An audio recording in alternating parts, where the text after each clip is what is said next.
a new name and new journey for an asteroid mission, testing the self-flying capabilities of some drones, and test firing a 3D printed rocket engine. A few of the stories to tell you about this week at NASA.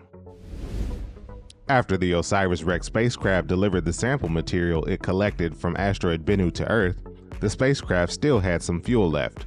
So the team decided to give the spacecraft a new name and a new mission. It is now called OSIRIS-APEX and is on its way to study asteroid Apophis, which is expected to make an extremely rare and extremely close flyby of Earth in April 2029.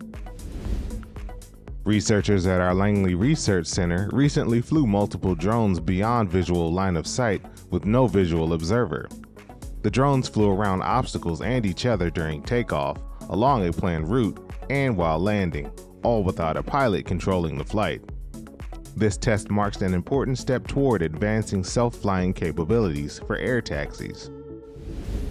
Engineers at our Marshall Space Flight Center successfully tested a novel 3D printed rotating detonation rocket engine. The 251-second test produced more than 5,800 pounds of thrust. That kind of sustained burn emulates typical requirements for a lander touchdown, or a deep space burn that could set a spacecraft on course from the moon to Mars. The holiday season has been busy for the crew aboard the International Space Station.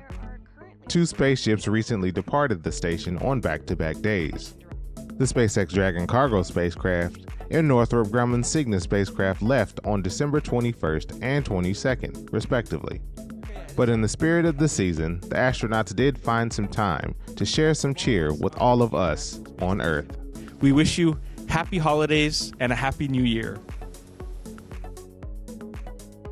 That's what's up this week at NASA. For more about what else we're up to, check out nasa.gov.